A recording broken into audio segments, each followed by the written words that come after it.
It might not be every young man's dream, but it's a pretty popular one. If you like to hunt, the dream is to get a job that pays you to go hunting. I know I had that dream as a young man, and I realized it. And I bumped into a younger man who's pretty much done the same thing, ladies and gentlemen. Today's podcast is going to be all about how to become a successful hunter and get paid to do it. Stay tuned. Ron Spomer Outdoors Podcast is underway.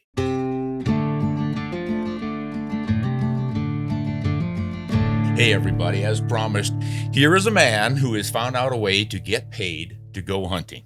I don't know if he's getting rich, but he probably could or should, because what he produces is really top quality. This is one of the best young writers working in America today, in my estimation. And I've seen a lot of them come and go. And this guy is really cutting a swath, and he's a hard worker and a straight shooter. And I am proud to have him on the show. Joseph von Benedikt, welcome to Ron Spomer Outdoors Podcast. Well, thank you, Ron. I highly suspect I don't deserve those accolades, but I'll take them. Thank you. Better. Yeah. And also, thanks for calling me young. That's something my wife doesn't do anymore. I know what it's like. We got to help each other out. We can continue to dream, right? Yeah. And your dreaming has probably worked out pretty well for you with your career. Now, you are a writer as well as an editor. Is that true? Yeah, and a podcaster as well. Got a pretty successful podcasting channel, do you? Well, it's growing. Yeah. It's becoming successful enough that it's my baby, and it's starting to really gain enough traction that it's eating into my writing time a little bit. I don't know if that's a good thing or not. I'm hoping it is. Yeah. What's it called? The Backcountry Hunting Podcast. Backcountry. I like that. Backcountry Hunting Podcast with Joseph von Benedikt. That's right. Yep. Yeah. And our focus is to inspire, educate, and entertain. Mm-hmm. And we talk a lot about ballistics, cartridges, rifles, high performance gear ranging from boots to backpacks, and really just trying to emphasize the joys of getting into the backcountry. Yeah. And hunting there. Yeah. Well, see, folks, you can see why I've got this guy on my podcast, because we kind of think alike in those regards. There's something about the backcountry.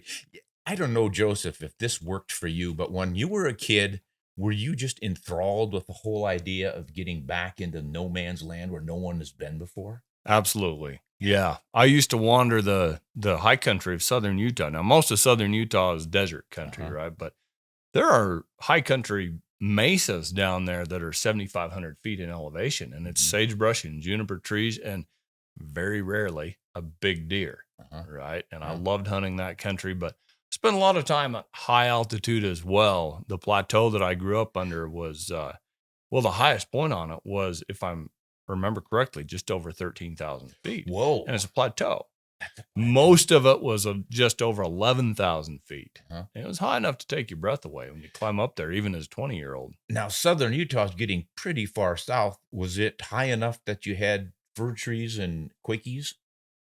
Higher in some cases, yeah. There was some of it where the quakies started getting pretty sparse. We had a heavy belt of quakies from about 8,000 feet up to about 9,500 feet. And then they kind of thinned as it climbed that last escarpment up to the top of the plateau. So there were some up there, but not a lot. How isolated was it? Pretty isolated. The town I grew up in, when I was there, we had 90 residents, and I was 100 miles from a stoplight or a supermarket. Okay. Yeah. It was perfect. Yeah. So did you take horses back up, or were you backpacking? Yes, a little of both. All right. But generally horses. Horses are an elk hunter's best friend. Now, I want to take this conversation to the backpacking part of it, because most folks can't manage horses. Right. You don't have the room. You don't have the time. It's the expense, everything else. But we can get a pair of boots and a backpack. And most of us can afford that. And that's how I got started.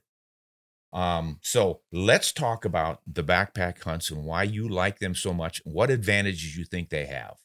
When I started backpacking, it was kind of an interesting deal, because I thought horses were the only way to carry gear into the backcountry. Right. I was in my early 20s by then, and a friend invited me to go on to one of these high desert hunts. And we were just scouting. We went in for 3 nights, 4 days, and he had to loan me a backpack because I didn't have You a didn't even backpack. have one. I had a day pack for Okay. hunting, right? Yeah. Well, I came out of there thinking I'm carrying a lot more weight than usual, but also, holy smokes, the simplicity is beautiful.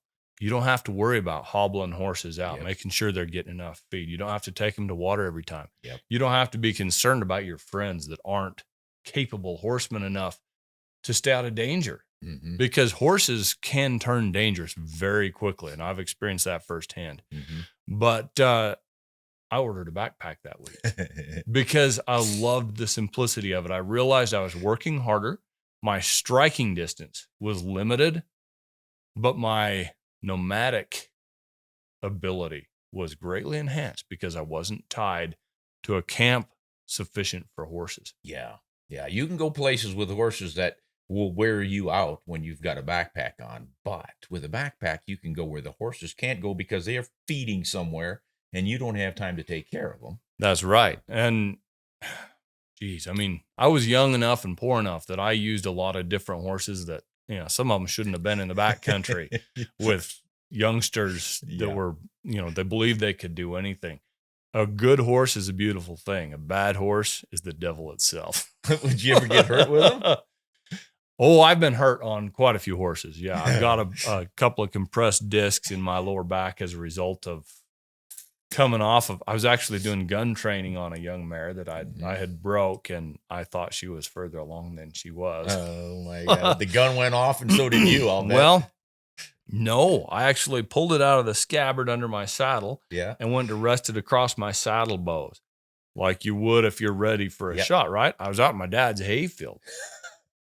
And I think that stock, it was kind of a glossy stock. I think it must have caught the sun and reflected in her Oh. eye. And horses are always ready to run from something, right? Mm-hmm. And she jumped hard, and I didn't come off that jump. And then she went to bucking real hard because I didn't want to drop my nice rifle. And about 8 or 10 jumps in, she hit particularly hard and her kicked particularly hard, and I somersaulted and landed like that with all my weight coming right down into my shoulders, and it compressed Ouch. a couple discs. I didn't know it till I was changing sprinklers later, Uh-huh. and it spasmed Kicked in. and hit me. But yeah, interesting Yeah. times. I've fallen down a couple of mountains with horses too. Rolling? Yeah. Really? How far did you go? Do you want the full story? I don't know. How much time does it take? I'll give you the abbreviated one. Going into camp in Oregon for an elk camp with traditional archery equipment. All right. Was with my brother and Ron King, who owned Fox Archery. And we got a late start. So we were starting in the twilight, and I had a young mare. She was a pretty good mare, but still not real well broke, and just had her piled with gear. We were going to get into camp, and then we were done with the horses. So I didn't want to take more horses than we needed. Sure. So she was a little froggy, and I didn't want to get on right off the bat. Froggy. Wait a minute. What's a froggy horse? Does it have any hair? Is it naked? What's the deal? A froggy horse is one that isn't quite sure it wants to be ridden at that particular moment. Okay. So I untied her from the horse trailer where she'd been standing while I loaded about 3 horses worth of gear on her. Yeah. I had duffels across the front, duffels across the back. So I decided I was going to lead her for about a quarter mile. She was a little humpy. Like Yep. they hump their back up and they walk stiff and they look at you like, don't even think about it. Okay. Quarter mile up the road, she was relaxed, working good, snugged the cinch up, handed the lead rope to my brother just in case, and stepped on. Now, the important thing to know is we were on an old logging road, and on the right side, it went up. It was a cut. Mhm. Somebody'd cut in there with a bulldozer Gotcha. decades before. The left side dropped off more than 100 feet, almost vertically. Ooh. There were a few deadfalls, and then there's a creek roaring in the bottom and pines down in the bottom. Yikes. So she was fine as I stepped onto her. I lifted the reins, neck rein, right? She's a cow pony. Laid the rein against the right side of her neck because I'd faced her into that mountain so that she wouldn't try and jump on me. She was still pretty that young. was smart. Yep. Well, I wanted to turn her up the trail, and she launched backward. What? Not one of these big rear things where you're thinking, I wonder if I should bail. I probably should bail. I'm going to bail, and you bail, right? Yeah. A lot of times a bad horse will rear like that and they kind of quiver. And if they're going to go over, it gives you a signal. This time it was like a catapult. Just went. Yeah. Wow. My brother said it happened so fast. He was relaxed, holding the lead rope, looking up the trail. And suddenly the lead rope went out of his hand. He looked around and I was gone. Oh. Off the mountain. Okay. Yikes. So I felt her launch, and I kid you not, I mean, brain goes into immediate hyperdrive, right? Analyzing everything that's going on around you. I saw stars through my horse's ears, and I looked over my shoulder and I saw the tips of very large pine trees below me. We fell for, I think it was 30 or 40 feet. You stayed on that whole ride? Well, no. Can you remember She anything lit after that? on her butt, facing away from the mountain, and somehow, I still say angels pulled me off that horse because I lit beside her like Spider-Man on that slope. And I remember clawing, like slowing myself down on that talus and rocky slope and whatever. Oh. I hung up against a bush or something, and I looked down and I watched my horse. It was so steep, she never turned and slid sideways, which is what horses will usually do on a steep slope. Mhm. She hit on her butt and her head, her butt and her head, all the way to the bottom. She went to the bottom. And it was dead silence. I was pretty sure she was dead. Well, I clawed my way back up to that old logging road, and I was pretty wigged out there for a few minutes, just like, Yeah. I think I almost died right there. Anyway, we hiked down there, scaled down there. We didn't have to rappel, but I felt like we should be, and found my horse. She's still alive. I just went for my saddle and bridle and all the other gear. I'm really blessed to have gotten off that horse because there was so much gear on there that I was kind of locked in. Mm. So we got her up. She didn't have anything broken. Yeah. She had hair missing all over her butt and all over her head and neck. Yeah. I felt pretty bad for her. She was pregnant even. We tied 4 lariats together and barely reached her. So that tells you she was well over 100 feet down. They're 30-foot lariats. Mm. And managed to get her started up there. And I was at the top sucking rope we had dialed around the only tree in the neighborhood. It was like a 6-inch pine. And she would lunge several steps and I'd pull it up and then she'd lose her balance and she'd start going over backward. And that rope would go like a guitar string. It was getting, I thought it was getting as thin as a pencil, right? Now this is a 3/8-inch rope. So it was stretching some. Anyway, she finally came lunging over the top, stood there quivering, and we went hunting. Did you ride her again? I never rode her again. Yeah, smart man. Horse that nearly kills me once, I'm done with. We packed her that trip, and then she had her colt. She kept that colt, no problems, no injuries even. She was stiff like me. But it's amazing what horses can survive. Yeah. I had a friend with a similar situation. He was in Idaho on a trip with an outfitter, and there was a washout in one of those trails with a cliff on one side and rise on the other, and it was, I don't know about this. And the guy says, well, let me get the horses across and see how well they do, and then you can come across or something. And he got across with his, and when it was time to get the saddle horse that Frank was riding across, it went over, like you said, and down, down. And same thing. Horse was fine.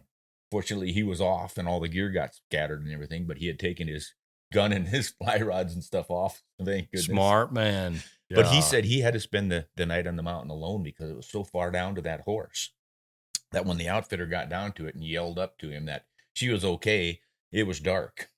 So he had to stay up there just by stayed himself, up there. which kind of takes us back to backpacking and being prepared. Yeah. Even if you're on a horse, you get stranded out there, you better have some basics for survival, especially a way to light a fire. Sure. So before we get into the backpacking, though, just because you had the luxury of telling your horse story, I got to tell mine. Please do. So all we're doing is coming back to camp, leading the pack horse with moose on it. The antlers are packed on top of the pannier. Your story's already better than mine. There's a moose involved, right? And he's dead. That's right. We're fixing to eat him. So we're going back to camp pretty happy, and I'm leading this big Percheron-sized horse. I mean, they had hooves on them like dinner plates. I'm riding one, and I'm leading the other one, which was so wide that nobody could sit on it unless you were an athletic, Gymnast. doing the splits or something, some kind of a gymnast. No way was I getting on that thing, but I was leading him, and he was carrying the bulk of the weight. And things had gotten going pretty nicely, and the I remember the outfitter guide said, don't put that loop across the saddle horn. Yeah. The horse goes crazy. You want to be able to turn it loose. So I had it in my hand, and I can't remember if it was over or under my leg, but I started feeling this extra pressure on my leg where the rope was going across it. And about the time I decide I'm going to turn back to see what's going on with that horse, it's running up along the other side of me on the right side. And like a split second where my brain is thinking, wait a minute, wasn't that horse behind me on the left side? It looks just like it. It's the same horse. Well, now he's pulling the rope around my back, and he gets even with my horse and pulls the saddle and everything underneath my horse. Oof. So now I'm riding under the horse and seeing all these giant dinner plate hooves beating down on my head. And I figured, that's it, I'm out of here. You're kind of strapped in. See you around, Betsy. It's been nice knowing you. I knew my wife was going to be really mad at me because I was dead. I knew that. And I sort of asked for forgiveness just before that hoof hit me. But just before it did, something broke loose and I got out of it. I don't even know how. Everything is so foggy. But I remember hurting quite a bit in my back, and you're talking about the back stuff. So that's where my horse injury kicks up. Yeah. It's in my upper back, though. I've got a good friend, Tice Erickson. He runs Utah Bird Dog Training. Very, very good with animals. And he has a whole string of llamas that he's hunted with for years. Don't tell me you've got a buck me off a llama story. No, so I grew up, llamas were hippie animals. In southern Utah, that's what all the... Oh, the hippies, sure. Yeah, and they do their trail trips and all that. And I used to think, the llama do the work. What a travesty. Right? Well, I've learned some things about llamas. Yeah. They're camelid family critters, right? So they don't have to drink, but every 4 or 5 days. Yeah. So you can take them into desert country or into high alpine country where there isn't much water. You can make them carry enough water for you, and they don't have to drink. And you can take them up to a 4-foot vertical bank with a 70-pound load on it, and they just whoop, and keep on going. Now, you can't ride them. You can't put a whole elk on one, but apparently they're pretty good way to go. And as back to you calling me young, I'm going to confess I'm bona fide middle-aged at this point. I'm starting to feel the high country like I didn't used to. Yeah. And I'm wondering if maybe a llama or 3 could be in my future. That's not a bad option. I thought about it, toyed with it over the years, but then never obviously tackled it because we're going to get back to backpacking now. Sure. And that's what most folks are going to be able to do. If you're dreaming of a high country hunt, you want to get away from the crowds, get your legs in shape and get some good boots because that's probably the route you're going to have to take. So let's go to, first of all, let's discuss the potential for reaching backcountry. How far can you go legitimately on a backpack hunt? Considering you want to shoot an animal and bring him home. So how far back are you going to go? Well, it depends on a few factors. Of course, personal fitness is a big one. How many friends you have and how willing they are to put their hunt on hold while they help you pack is another one. Yep. If you go in with 4 pals and you say, all right, we're going 10 miles into elk country, that's a long, long way. Yep. But you say, look, if we get 1 good bull between the 4 of us, we're happy. And if we get 2, we're done. Right? Yeah. You can do that. You can go into the 10 miles or so. If you're all in reasonably good shape, you can shoot a bull and either 2 of you start packing or all of you pack. Yep. If you bone him off, you can just about take a whole elk out in one trip with 4 guys. 4 guys, right. Even over a lot of country, if you're going a long way, as long as it's not technical terrain. Yep. Right? And then you have to probably go back in if you want the cape and to bring the rack out if it's a big bull. 5th trip. Yeah. But if you got 4 of you and you're all willing to travel, bone off your meat, get it ready to go and spend a day at it. You're going to cover 20 miles going out loaded, come back in light with some fresh candy bars. Yep. And go back to hunting. So if you got a week or 10 days, that's an option. But if your physical fitness is lower, you might have to learn to hunt between road systems and start high and do 1 or 2 day packs downhill and pop out on a different road where you've got a pickup arranged or something like that. And, I had another friend he's a couple years older than me too. And he said, when you talk about backcountry hunting, don't discount the 1-day trip because a lot of good animals are shot on a 1-day trip, or I call them a bonsai overnight trip. Yeah. Right? You can do that solo. You can bomb way in there loaded real light, but with a good pack. So you can bring a half of a deer or an elk quarter out with you.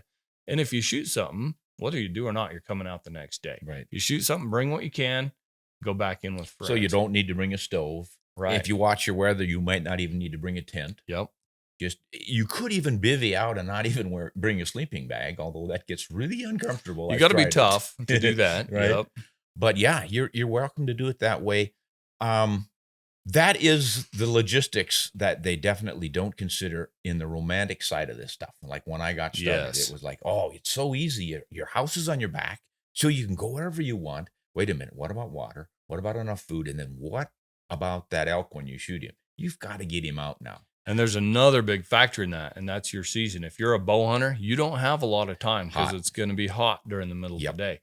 If you're in there in October, you're prime because you're not likely to have life-threatening weather, yet your meat will probably stay good for several days. If you're in November, you got to be real aware if there's a big snowstorm coming. You don't want to get trapped in there. Yeah, when I was doing it, I did it bow hunting, didn't get the elk, but got everything primed, came back in a few days when the rifle season opened.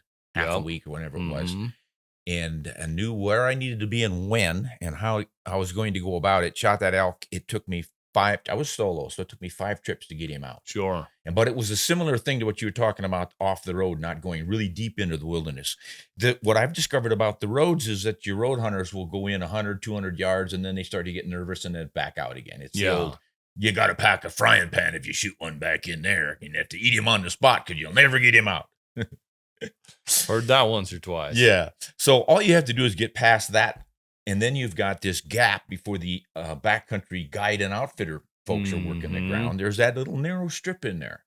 And if you can identify that, that's where you can get those quick little in and out backpack trips done. Yeah. You have to identify the strip, and then you have to identify country that will hold elk or deer or whatnot. Yes. I've hunted some of those strips that were devoid of animal life. You've been there too, huh? I think I saw your footsteps in there.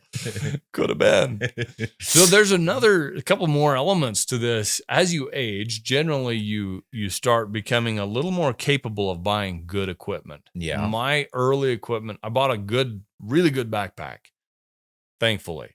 But I hunted in Army surplus camo. Yes. In my farm Red Wing boots for years because it's all I had. Yeah, right? I hear you. And I had no nice cooking equipment, anything like that. I shouldn't admit this. In my teens, I have backpacked a tiny cast iron stove, pan, because I could stick it in the fire and burn meat with it or food or whatever. Thankfully, I eventually became acquainted with backpacking stoves. Yeah, a little bit lighter. So as you learn more about the backcountry and you become a little bit more financially solvent, shall we say, you can get better equipment. I found that actually has helped me compensate for my reduced capability in my middle-aged years to cover a lot of country and carry a lot of weight. So would you shave 10 pounds off your gear? More than that? With really cutting-edge equipment, titanium and space-age fabrics, and importantly, a rifle that weighs 5 pounds less than some of the guns we used to hunt with. You can shave weight pretty quickly. I used to carry for a 4 or 5 day hunt, I'd be carrying 70 pounds sometimes. Now I can do that 35 pounds. Yeah. And even if I'm going for, good example, I'm going for a drop camp DIY moose hunt in Alaska in September, and you get 50 pounds.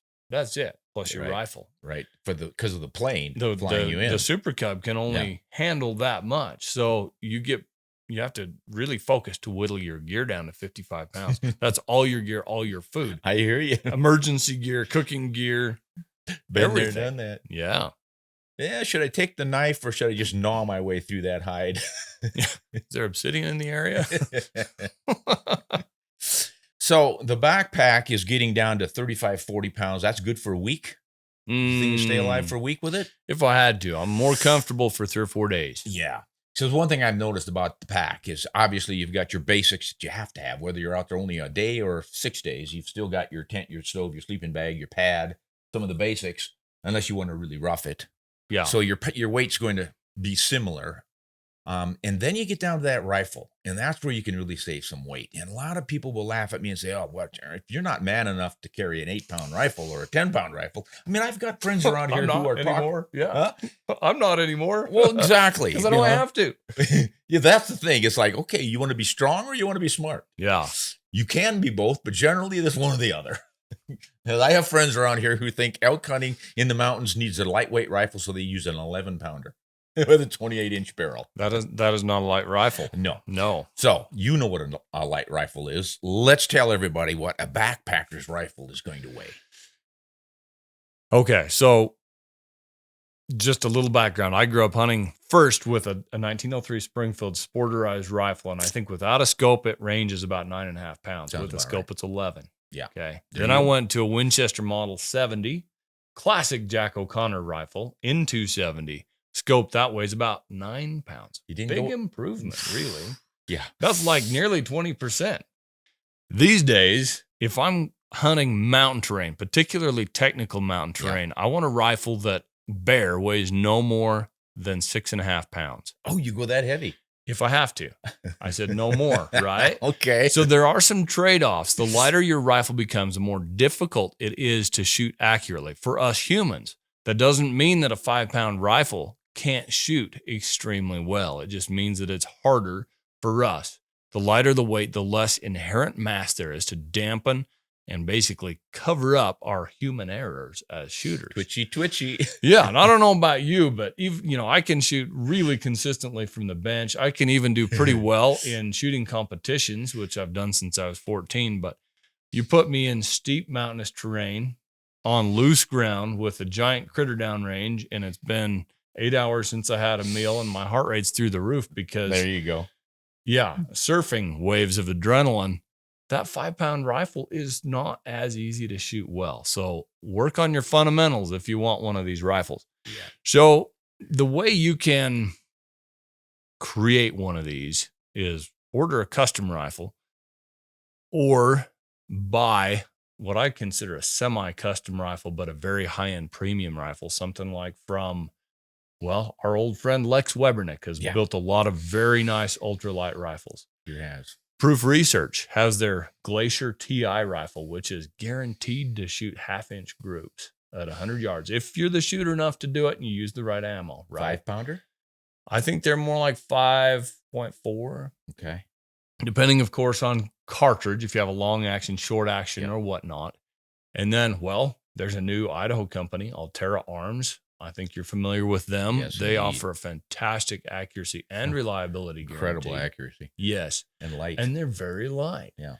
The lightest ones I have personally that are in my own gun safe, they're both 280 Ackley improved because I'm a huge fan of that cartridge. One is a Kimber Mountain Ascent. Okay. It's a controlled feed stainless gun with a carbon fiber stock and with a Swarovski 3.5 to 18 power scope on it, Z5. Mm-hmm. It weighs exactly 6.5 pounds. Yep. Ready to go up the mountain. That's awesome. There's one I have that's even lighter. It's a Weatherby Mark V Backcountry 2.0. That is amazing how light they made that rifle. Yes. So this one has the steel action, not their titanium action. The titanium version is actually less than 5 pounds. It's 4.9 pounds, I think. Yep. This one's set up with a Leupold VX3 in, 3.5 to 10, and it weighs 6.25 pounds. Mm-hmm. That's darn light. And you can carry that for a long time in the backcountry. Yeah, it really makes a difference. And so many people who haven't done it just don't quite understand it because it's like, well, what kind of a man are you? You can't carry 8-pound rifle. Big deal. You can go a lot further and last a lot longer. I think that's the point that they're missing. Yeah. You can lug that rifle up the mountain, but then after a couple, 3 days, you start wearing down. You're not eating the best food and you're getting a lot of it. Not sleeping well. All those things add up. And then it's suddenly, oh, I know I could go over that last mountain ridge, but it's not so tired. I don't think I'll do it. Whereas if you were carrying a smaller, lighter rifle all that time, you might have enough reserve energy to make that extra hump. And in my case, it got me my first big doll ram. Did it? It was we're at the end of our ropes. We ought to just make camp right here. I thought, let's just go over that last little mountain there and do that. That'll open up some new country. And we were really pushing it, but there he was. And we ended up sleeping on that side of the mountain beside the dead sheep. Fantastic. Yeah. And what rifle were you carrying? That weighed 6 pounds, field ready, except for the cartridges that weren't in it yet. But with the sling on it, a light sling, the VX, it would have been the 2-7 by 33 compact Leupold. Sure. Use that a lot on my mountain rifles. Great scope. Yep. And that thing came in at 6 pounds, and it was a 284 Winchester cartridge in Melvin Forbes Ultralight Arms model Very 20. nice. Oh, what a sweet rifle. I took a lot of backcountry game with that thing. Sure. So my standard has always been to be able to hit right at around 6 pounds, ready to go, field ready. That's with your scope on, lightweight rings. I always go with the aluminum tallies, one piece. That's my favorite go-to. Ounce and a half per mount. And that's the base and the ring in one unit. So you've got fewer screws, fewer things to break or unscrew. Less moving parts. Fewer moving parts are always good. Yeah, you've got to think rugged and durable. You know, you want weatherproof stuff in the backcountry. You don't need rust. Been there, done that. But anything you can avoid along those lines. But your point earlier about the accuracy was really spot on. Those rifles are amazingly accurate for at least a few shots. You know, some of them have some fairly thin barrels, and you heat those up, and your accuracy can start to suffer. But the idea is not to shoot 8 times at an animal; it's to get him on the first shot. Yep. And I have friends that'll tell me, I just don't think I can shoot a 6.5 pound rifle accurately enough. You know, when I'm that excited and I get up to that ridge and across the canyon, there's this giant alpine mule deer or whatever the case may be. My counter to that argument is, that's on you. You can learn that. But I'll tell you this, if you can't get to the ridge, you'll never have the shot opportunity. Yeah. So carry gear that will allow you to get to the ridge and then take the responsibility of learning to use it accurately. Yeah. And, you know, folks listening may think, well, it's only 4 pounds to go from a 10-pound rifle that you can shoot like a bench rest gun down to a 6-pounder. What's the big... You're only saving 4 pounds. It's only 4 pounds. But remember, that rifle is, I think of it as the weight on the end of the fulcrum or the lever, right? It's always in your hand if you're expecting a shot. You're using it for balance, whatever the case may be, carrying it over your shoulder, on your shoulder. It's significant weight. Those 4 pounds wear on you more there than they would if they're in your backpack, which is why a lot of the guys that tackle the technical terrain in backcountry are now strapping their rifles to their pack as they go up. Yeah. I've been sticking my rifle in the pack, in the sides. Either there's a side pouch or the straps coming around, and I just strap the rifle on there, and I can reach back and pull it. If I do it right, I can reach back and pull it off in a hurry. That's a Braveheart move, right? You learned that from Mel Gibson? No, he got it from me. I'm older. I hope you get royalties on that. Darn it, I knew I screwed up. Hey, Mel, you owe me. No, that's perfect, and it works so beautifully. And it really is amazing that equipment allows you to get back into some of God's country. You know, it's the sort of things we dreamed about as kids. But the other thing we dreamed about, of course, was making a living doing this. And that's where we get back to the introduction here, is that I promised them we were going to tell them, how can you hunt for a living? They're going to pay you to hunt. It's easier to just tell hunting stories and talk about our favorite rifles. Well, that's too easy. Now we got to get to work. So how do you make a buck out of this? How is it that you're able to go hunting and have all these incredible adventures and get paid for it? It's a challenge. I'm sure it was a challenge when you got started. It was a challenge when I got started. And I think you have to have a few inherent characteristics. You have to be able to, I don't like the word creating content. It's a bit too modern for me, but you have to be able to create valuable content, whether that's audio or video or writing or whatever the case may be, photography. Yeah. Right. And when I was working full-time in-house as an editor, I was the editor-in-chief of Shooting Times magazine for several years. There were 3 characteristics I wanted in my writers. Every writer had to have at least 2. And the writer that had all 3 was the holy grail of writers, right? That's literary capability. Very few gun writers actually can write with any kind of verbal artistry. I'm not blowing sunshine up your skirts, Ron, when I say you're one of them. And I try and emulate you sometimes. Another is photography. Okay. If you can produce really good images, editors will love you.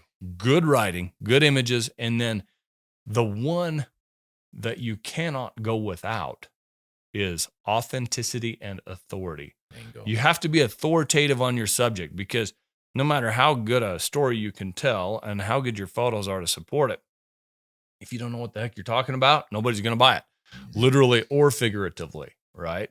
So if you can find an individual that wants to be in outdoor journalism, and I'm including audio and video in that now because it's a thing. Our world is evolving. If you can provide good content in all those facets, you have the authority on the subject about which you speak. You have the ability to take good photos and or video, and you can write about it well, because even as a video guy or a podcaster, I mean, I still have to write introductions to each episode, and how compelling those introductions are actually makes a difference on whether or not people listen to them. So here's the thing though. It's a very small market. Even when I got into it, coming up on, well, I went full-time 15 years ago, and I'd been writing part-time through college. And even before that, my mom tells me I tried to turn every school assignment into a writing assignment. I had handwritten in cursive a book when I was 17. All right. It's still never published. No. So I studied fiction writing, right? I studied creative writing, and I thought I was going to be a novelist. But what published in college was the hunting stories I sent to various magazines. And so I was kind of led that way. And in the end, it turned out well. And what was it, like 2 months after my wife finished her degree, I got an offer from Peterson Publishing in California. I always sworn that I'd never moved to New York City or Los Angeles. We moved to Los Angeles. It was a foot into the open door. I got hired as an associate editor. Yep. And if you are lucky enough, fortunate enough to ever get an opportunity like that, then it's on you to prove your merit, whether or not you have what it takes. But it's brutal. Especially when you go freelance, right? Like you and I have been living for many, many years. There's no benefits. If you plan for retirement, you're smarter than the average gun writer, right? If you're not living deadline to deadline and paycheck to paycheck, you're doing pretty well. Yeah.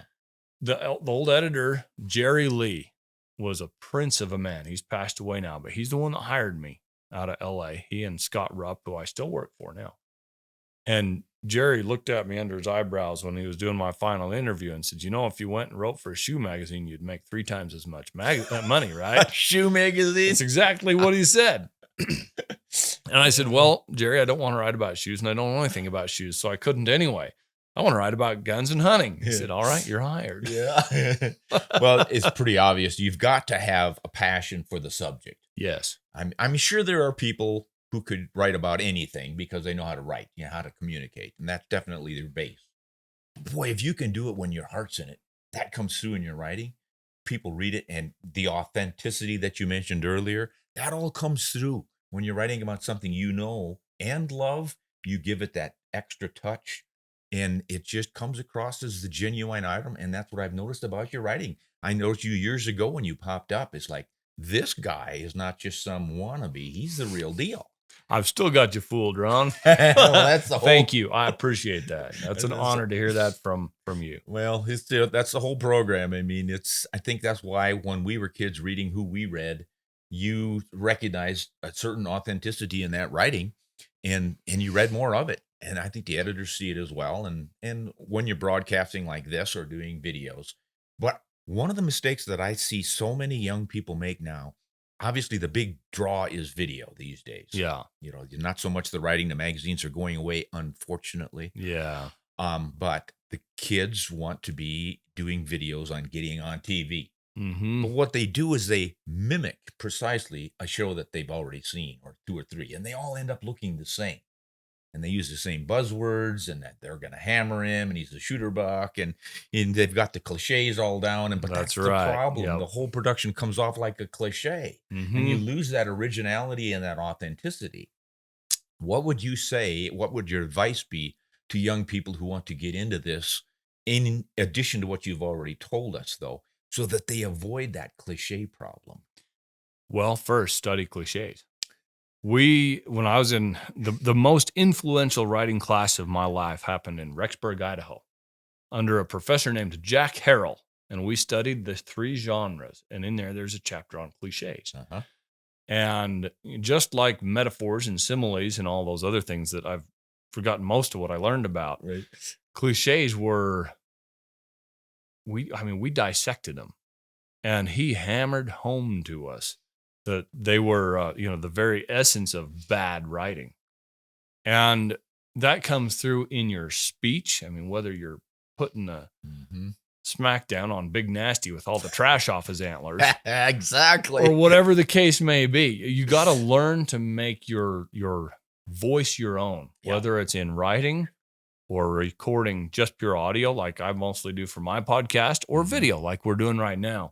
You have to be authentic, and that can be very hard for, I'm going to both date myself now and insult our younger generation. Is that okay? You're allowed to do that. Okay. You've earned it. It's hard for our youth now because they're not as exposed to the diverse influences that you and I were growing up. When you've got 2.5 functioning channels on your television and a library of 7,000 books ranging from Alexander Dumas to Louis L'Amour and everything in between, well, you get exposed to a lot more, and you learn to look for information rather than just being fed through your phone, right? Yeah. When you have to learn things without Google, life changes, right? Yeah. You learn to research. You learn to branch out and find things in your studies that you didn't expect to find. And you don't have algorithms feeding you what you're looking for because they've learned that's what you're looking for, right? Yep. So if you're a young person looking to get into some form of outdoor journalism, in addition to having those basic fundamental content producing traits, I would say study a variety of outlets. So yeah, study writing, but writing, as you said, unfortunately is diminishing. Just a year or two ago, Outdoor Life and Field and Stream, 2 of our just most substantial outdoor magazines in the U.S. went pure digital, right? They don't even take and print material anymore. So if you're wanting to see your name in a print magazine, that's getting harder and harder because there are fewer and fewer of them. And it's a very challenging, competitive world. So look to other outlets as well. Become well-versed and versatile in what you're producing. Don't expect to get paid much for it. The first articles I sold, I think, ranged from $75 to $150. What year did you get started? Those would have been late 90s, early 2000s. And you 75. See, when I started in 1976, the lowest pay I got was $75 for an article in Fur Fish and Game. There you go. Favorite magazines at the time. Yeah. That was the low market, $75. Yeah. Fast forward a couple of decades or a quarter of a century, and you're still getting $75 at the low end. This is really a telling little number here for anybody who wants to make a living at this. It is. And these days, some guys will get, they'll write a little web article. And if you're well established and you have a name and you're really good at creating that content, you're going to make enough to make it worth doing, right? But if you're just getting started and those editors of the digital sites are just giving you a shot, they want to see what you can do. They want to see how reliable you are, how consistently you can produce good content.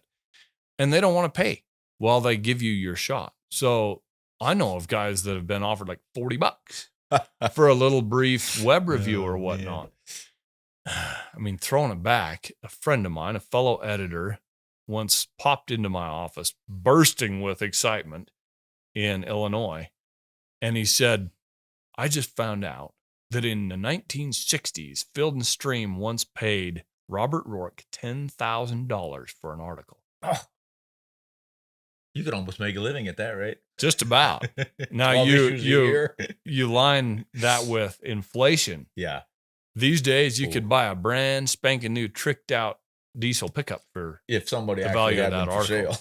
sale. That's right. Or you could buy an old one like mine with 356,000 miles on it. Well, this brings up another essential trait to be a successful freelance writer, especially. You've got to be a self-starter and disciplined enough to do it. Too many guys will come out writing beautifully and you go, oh my gosh, this guy is the greatest writer I've ever read. And you never see him again. Yeah. Because he's too busy. I don't know. What do they do? But they just don't buckle down. They're waiting for the muses to strike or something, or they're maybe having another drink when they shouldn't be. And they're playing the role of being a writer rather than doing the work of being a writer. Mm-hmm. Or someone who's doing videos, whatever quality production you're doing. The point is that you are trying to send the message. You're making content that gets through to people. So you're communicating, which is what we say, we're communicators, not just writers. That's why you've got to have that authenticity and the skills to communicate, whether it's in the written form or speaking or the video or the photography, but you're sending a message through all these different media.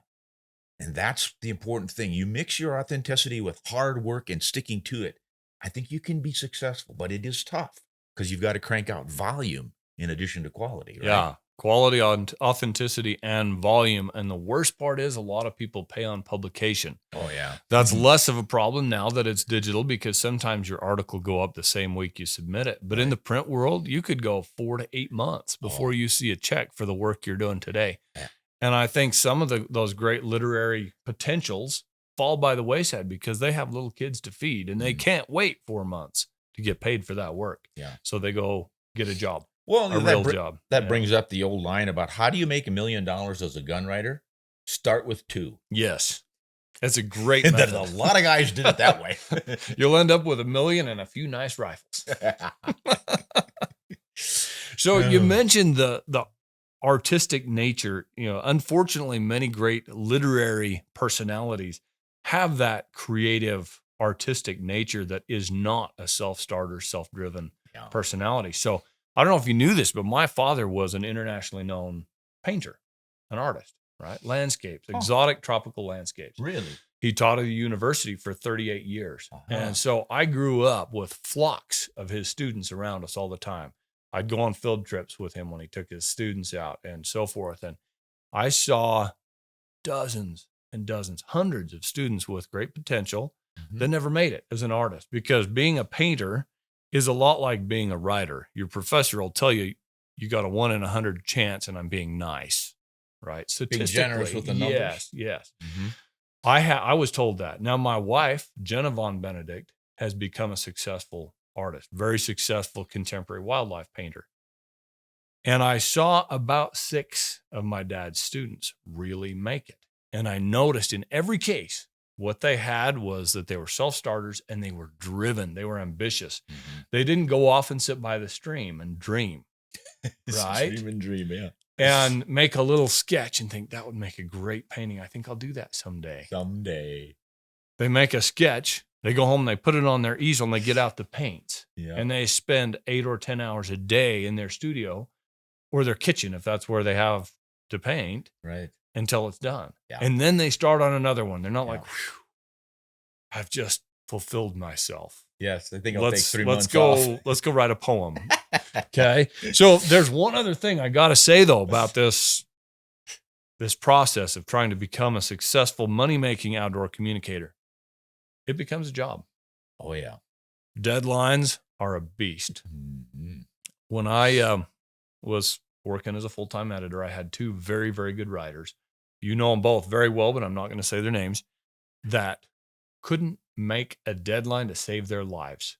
So many times I shuffled cover stories because they wouldn't make the deadline. Yeah. And when I transitioned to writing full-time, I swore to myself that I'd never let it be my fault that I missed a deadline. Yep. If I couldn't get a product, like if you're supposed to write about X model of brand Y new binocular and you can't get a sample to write about, obviously that's not your fault. You're going to miss that deadline. You talk to your editor and work it out.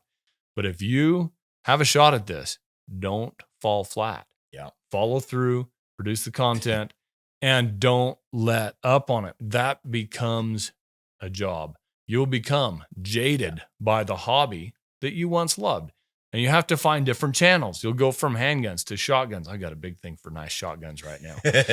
And I'll always love vintage firearms and fine precision mountain rifles. Those just never seem to get old. But I bet if you went back through the past 15 years, I've probably written up multiple hundreds of polymer framed compact 9mm handguns. And I can write well about them. Do I like it?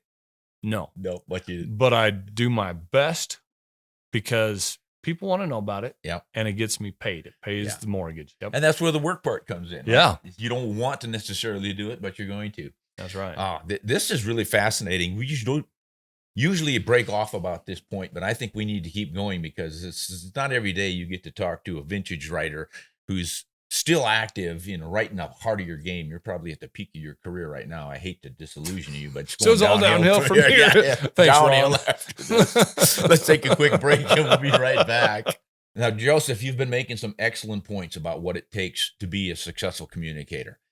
One thing we haven't talked about, numbers. How many articles, when you were just writing articles as a freelancer, how many did you have to crank out in a year to make a reasonable living? So that you had to pay for your health care and you don't get time off. You don't get Christmas vacation paid. You're just working. It's all on you. So you've got to do a certain volume at the rates they're paying. How many articles were you writing in a year at your peak? A lot. So I think the most I've done in a year all in was about 120, 125 articles. Mm-hmm. Now that includes some short pieces like 3rd-page columns on a cartridge. Yeah. But the bulk of it is either a column, a proper column in a magazine, such as I do the vintage firearms column for Shooting Times, the Western hunting column for Peterson's Hunting Magazine, the hand loading column for Rifle Shooter Magazine.